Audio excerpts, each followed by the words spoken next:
పూర్ణం బూరెలు వేయాలంటే ఒక పెద్ద టాస్క్.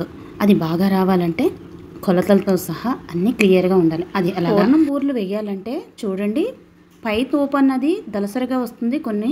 కొన్ని పలుచగా వస్తుంది. పలుచగా ఇష్టపడేవాళ్ళు ఒక టైప్‌లో చేయాలి. దళసరిగా ఇష్టపడేవాళ్ళు ఒక టైప్‌లో. శనగపిండి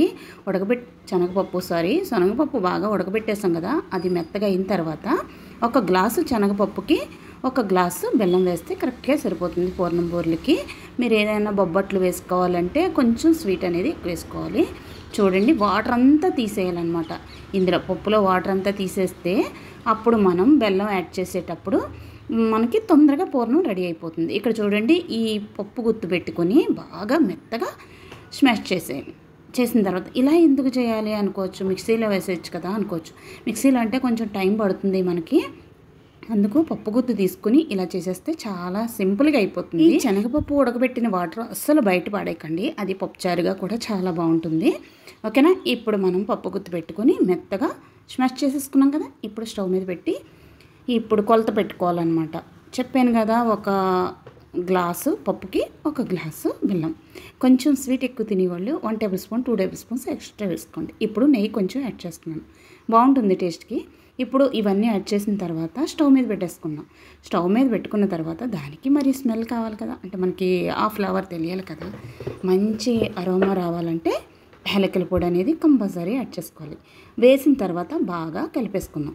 కలుపుకున్న తర్వాత కొంచెం మనకి పప్పుగా అనిపిస్తే ఏం చేయాలి, మరలా కిందకి తీసుకొని పప్పు గుత్తు పెట్టుకొని మరలా బద్దలు లేకుండా శనగపప్పుని ఇలా మెత్తగా చేసుకుంటే సరిపోతుంది. మరలా స్టవ్ మీద పెట్టేసుకుందాం. చూడండి, సింపుల్గా ఉంది కదా. అంటే మీకు ఇక్కడ ప్రాసెస్ కొంచెం హెవీగా అనిపిస్తుంది, కానీ చేయటం చాలా సింపుల్ అండి.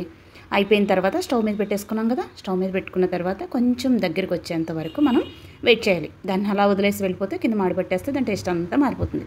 అలా కాకుండా దగ్గరుండి ఇప్పుడు గిన్నెని అంటి పెట్టుకుని వదిలేంత వరకు మనం ఈ పూర్ణాన్ని ప్రిపేర్ చేసుకుంటే సరిపోతుంది. ఇక్కడ లాస్ట్ ఈ పూర్ణం ప్రిపేర్ అయిన క్లిప్ అనేది మిస్ అయింది, సారీ ఏమనుకోకండి, ఫైనల్గా చూపిస్తాను. ఇక్కడ చూడండి, బియ్యం అలాగే మినపప్పు రెండు కలిపి మనం నానబెట్టేసుకున్నాం. నేను పొట్టుపప్పు తీసుకున్నాను. గ్లాస్ మినపప్పుకి 2 గ్లాసులు బియ్యం సరిపోతుంది. ఫైనల్గా చూపిస్తాను. ఇక్కడ చూడండి, పూర్ణం రెడీ అయిపోయింది. ఇలా అనమాట, ఇలా దగ్గరికి వస్తే సరిపోతుంది. ఇప్పుడు మనం ఉండలుగా అంటే చల్లారిన తర్వాత మనకు కావాల్సిన సైజుల్లో ఉండలు చేసేసుకుని పక్కన పెట్టేసుకుంటాం. ఇది చాలా సింపుల్ ప్రాసెస్ అనమాట. బూరెలు అమ్మో ఎంత కష్టం అనిపిస్తుంది. మీకు ఒక చిన్న టిప్ చెప్తాను.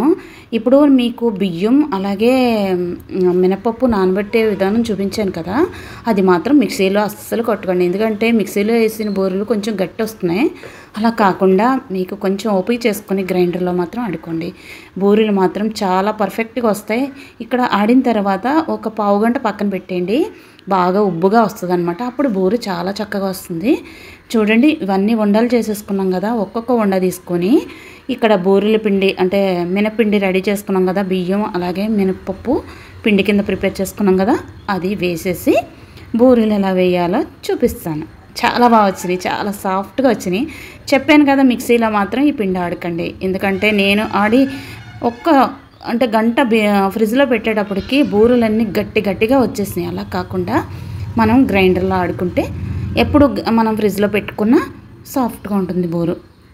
ఓకేనా? ఈ టిప్ మాత్రం పాటించండి. బూరెలు ఎప్పుడు 2 డేస్, మినిమం 2 డేస్ ఉంటాయి అన్నమాట ఫ్రిడ్జ్లో పెట్టుకుంటే. ఇక్కడ ఏమైందంటే ఒక బూరెకి కన్నం పడింది, లోపల పూర్ణం అంతా స్మాష్ అయిపోయి మొత్తం ఆయిల్ అంతా అయిపోయింది అనమాట. అలా చాలా జాగ్రత్తగా వేసుకోవాలి. ఒక్కటి కన్నం పడ్డదా మొత్తం అంతా అది చూడండి చుట్టూ అలా అయిపోయిందన్నమాట. కానీ ఫైనల్గా బూరెలు మాత్రం చాలా బాగా వచ్చినాయి. చూడండి, విరుపు చూపిస్తాను. నాకు ఇలా పల్చటి పూర్ణం వస్తే అంటే పైన తోపు అంటారు కదా, దాన్ని ఏదో అంటుంటే ఏదో తిట్లా అనిపిస్తుంది. నువ్వు పెద్ద తోపు అంటారు కదా, ఆ తోపుని పల్చగా పెట్టేస్తే ఇలా పల్చగా కావాలంటే ఇలా వస్తుంది. బూరె చాలా సాఫ్ట్గా వచ్చింది కదా. మీరు కూడా ట్రై చేయండి, చాలా బాగా వస్తుంది. ఇక్కడ ఈ బూరెలు ఎందుకు చేశానంటే అమ్మవారికి నైవేద్యం పెట్టామన్నమాట. అందుకు ఈ బూరెలు. నెక్స్ట్ వచ్చి ఇంకా పప్పు, అన్నం, అరటిపళ్ళు ఇవన్నీ ప్రిపేర్ చేసి పెట్టేశాను అనమాట.